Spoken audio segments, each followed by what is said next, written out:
Malacanang, si former President Rodrigo Duterte na one man fake news factory when he said that President Ferdinand R. Marcos Jr. is becoming a dictator. Ano lang po yung masasabi niyo po rito?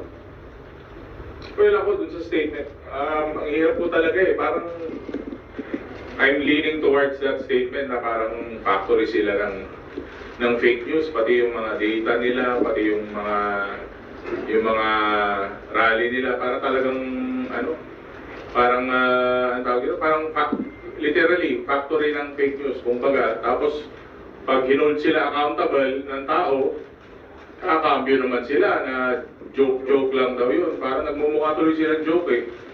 So, ewan ko, parang ano ba tawag mo dun sa hari na father faker? Father ng mga fake news, gano'n? Mother faker? Hindi ko alam kung paano tatawag natin sa kanila. Father faker, mother faker, o anong tawag sa mga anak nila? Fakerist? Parang mga, ganun yung dating nila. Parang mga super villains.